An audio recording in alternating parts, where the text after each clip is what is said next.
এবার বাংলাদেশের অন্তর্বর্তীকালীন সরকারের প্রধান উপদেষ্টা অধ্যাপক ডক্টর মোহাম্মদ ইউনূস জাতিসংঘের সাধারণ পরিষদের অধিবেশনের ফাঁকে মার্কিন প্রেসিডেন্ট জো বাইডেনের সঙ্গে দ্বিপক্ষীয় বৈঠক করতে যাচ্ছে। কি আলোচনা হতে যাচ্ছে এই দুই নেতার মধ্যে? এদিকে সাবেক প্রধানমন্ত্রী শেখ হাসিনা পদত্যাগের পর থেকে ভারতের সাথে বাংলাদেশের নানান বিষয় নিয়ে সংঘর্ষ চলছে। এর আগে ভারত বাংলাদেশকে নানান বিষয়ে চাপ দিলেও বাংলাদেশ সেটির কোনো প্রতিবাদ করতে পারেনি। তবে কি এবার ডক্টর মোহাম্মদ ইউনূস আমেরিকার প্রেসিডেন্ট জো বাইডেনের সাথে বাংলাদেশের অর্থনৈতিক এবং বাণিজ্যিক কাঠামোগুলোর উন্নয়নের জন্য কাজ করবে আমেরিকা?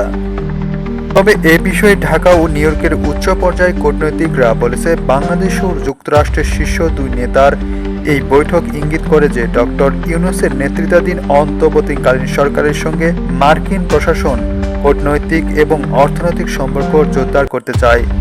এর মাধ্যমে মার্কিন প্রশাসন দ্বিপক্ষীয় সম্পর্ক এগিয়ে নেওয়ার স্পষ্ট বার্তা দিচ্ছে। জো বাইডেন ও ডক্টর ইউনূসের মধ্যকার বৈঠকে বাংলাদেশ এবং যুক্তরাষ্ট্রের দ্বিপক্ষীয় সম্পর্কের নতুন অধ্যায় রচনার ক্ষেত্রে কূটনৈতিক ও অর্থনৈতিক সম্পর্ক কিভাবে আরও বাড়ানো যায় এবং অন্তর্বর্তী সরকারের গৃহীত সংস্কার কার্যক্রম বাস্তবায়নে মার্কিন সহায়তার বিষয়ে দুই নেতা বিশদ আলোচনা করবেন বলে জানা যায়।